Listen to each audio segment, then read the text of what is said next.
Vous avez des questions? Alors moi j'en ai plein en tout cas. Parce que vous savez, moi j'ai toujours été celui qui pose un peu les questions débiles. Celui qui pose les questions auxquelles tout le monde a déjà la réponse. Et puis un jour j'ai vu cette citation de Bachelard. Faire de la science, c'est remettre en question les évidences. C'est génial, ça, c'est ça que j'ai envie de faire. Et je me suis rendu compte que oui, remettre en question les évidences, ça vaut le coup. Vous savez, par exemple, quand on dit que les chiffres ne mentent pas, ben moi je pense que si.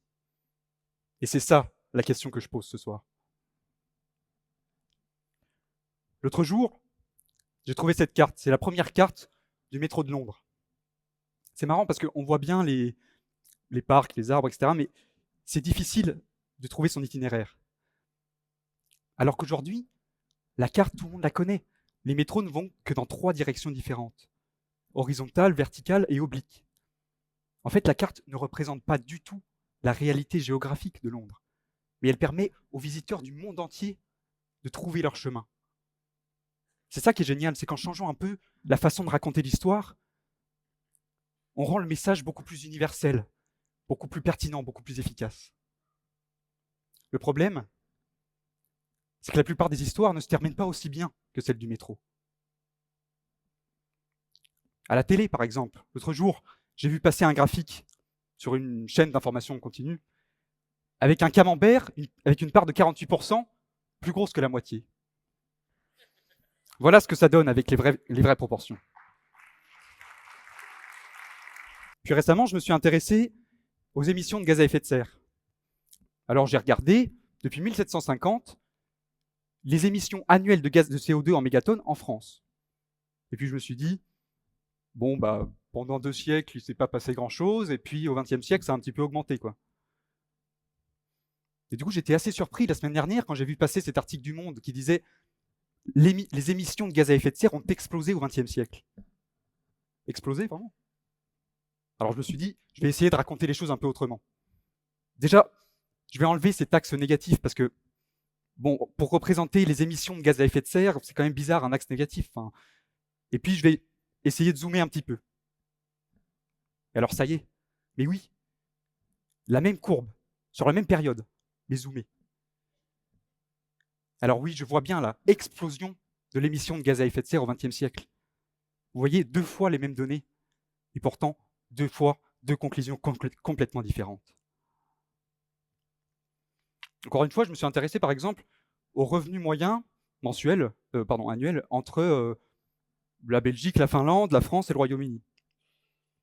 J'étais un peu surpris quand même à première vue de voir à quel point la Belgique est plus riche que la Finlande.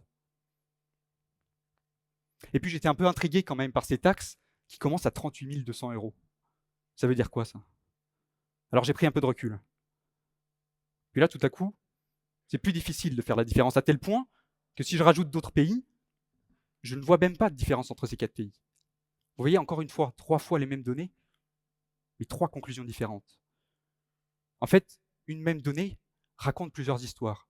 Alors ici, bon, les histoires qu'on raconte ont des conclusions différentes, mais c'est un peu anodin, vous allez me dire. Mais rappelez-vous, Yves Lacoste nous dit la géographie, ça sert d'abord à faire la guerre. Moi, j'ai envie de dire que les graphiques, ça sert d'abord à faire la guerre. Parce que la géographie, c'est comme les graphiques, on essaye de représenter une donnée, une information. Alors, soyons attentifs au message que l'on retient quand on voit un graphique. Vous connaissez l'histoire du type qui a la tête dans le four et les pieds dans le congélateur. Bon, en moyenne, ça va. Le problème, c'est qu'il est mort. Bah oui, parce qu'une moyenne, ça ne veut rien dire. De la même façon que quand on dit qu'au Moyen-Âge, l'espérance de vie était de 18 ans. Bon, les gens mouraient en moyenne à 18 ans, mais ils ne mouraient pas soudainement foudroyés à l'âge adulte. Ils mouraient à la naissance ou bien à 50 ans. Parce qu'une moyenne, ça ne veut rien dire. Un autre exemple. En France, le salaire moyen mensuel, c'est 3 000 €. C'est beaucoup, hein, 3 000 €. Enfin, pour moi, en tout cas, c'est. Mais en fait, une personne sur 2 en France gagne moins de 1 800 €. Une personne sur 2 gagne moins de 1 800 € alors que la moyenne est à 3 000 € parce que parmi ceux qui gagnent plus, il y en a qui gagnent énormément plus. Et ça gonfle la moyenne. Parce qu'une moyenne, ça ne veut rien dire. L'autre jour, je me suis demandé, comment est-ce que je ferais pour réduire le taux de chômage? D'abord, je me suis dit, je vais essayer de traverser la rue.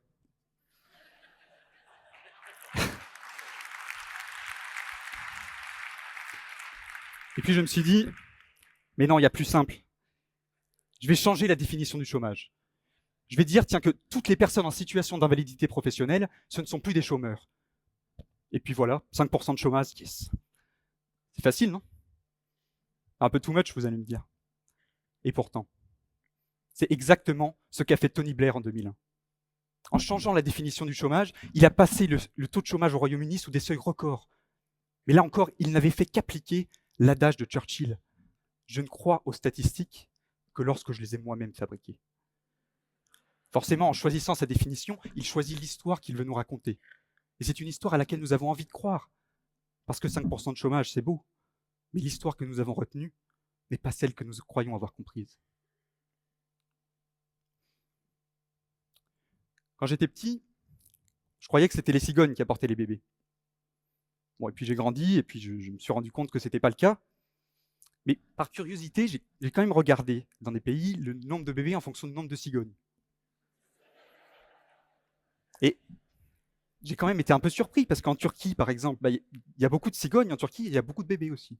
Alors qu'en Suisse, il y a très peu de cigognes, et il y a moins de bébés, quoi. Et oui, en fait, les données sont corrélées. Mais une corrélation, aussi grande qu'elle soit, n'indique jamais un lien de cause à effet direct. Alors une corrélation, ça veut dire quoi? Revenons par exemple dans les années 60. À cette époque, les premières études ont mis en évidence une corrélation entre le fait de fumer et les risques d'avoir un cancer du poumon. À l'époque, 3 écoles se sont distinguées. Ceux qui disaient que fumer cause le cancer du poumon, ceux qui disaient qu'avoir un cancer donne envie de fumer, et ceux qui disaient que ce serait en fait un gène qui causerait à la fois l'envie de fumer et à la fois augmenterait les risques d'avoir un cancer du poumon. Les lobbies du tabac ont vraiment avancé l'hypothèse de ce gène en disant que les porteurs du gène ne pourraient rien y faire. Ils auraient plus envie de fumer et ils auraient plus de risques d'avoir un cancer du poumon. Alors aujourd'hui, certaines hypothèses nous semblent absurdes, bien sûr, mais à l'époque, la question est légitime. Et en tout cas, ce n'est pas la corrélation qui permet de conclure, parce qu'une corrélation, ça ne prouve rien. Alors comment faire? Comment passer de la corrélation à la causalité? Prenons un autre exemple. Comment passer, par exemple, de la corrélation entre le fait de porter ou non sa ceinture de sécurité et les risques de mort dans un accident? Il y a bien une corrélation, mais imaginons que toutes les personnes qui n'attachent pas leur ceinture soient en fait des conducteurs négligents.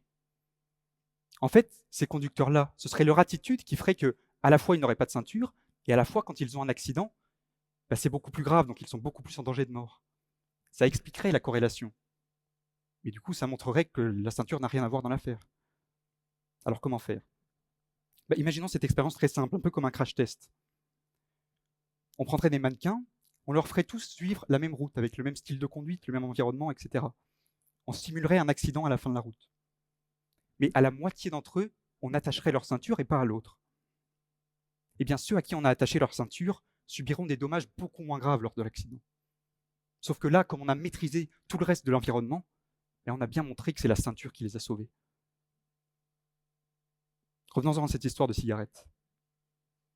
La corrélation ne prouve rien, mais les médecins ont étudié l'effet de la cigarette sur la santé. Ils ont bien réussi à montrer que ingérer de la fumée provoque des mutations des cellules pulmonaires, des mutations caractéristiques d'un cancer. Ils ont bien réussi à montrer que fumer provoque le cancer du poumon. Retenons bien une chose. On dit qu'une image vaut 1000 mots. Eh bien, un chiffre vaut 1000 histoires différentes, avec chacune une morale. Avec une même donnée, en représentant les choses par un graphique, on peut transmettre 2 messages opposés. Une moyenne, par contre, ça ne veut rien dire. Et quant à la corrélation, ça ne prouve jamais un lien de cause à effet. Retenons bien qu'une image vaut 1000 mots, et que c'est à nous, qu'un chiffre vaut 1000 histoires, et que c'est à nous de savoir quelle histoire nous devons croire. N'attendons pas que d'autres le fassent pour nous. Réveillons-nous. Faisons un choix. Et n'oublions pas que pour faire ce choix, nous avons le droit de questionner l'évidence. Merci.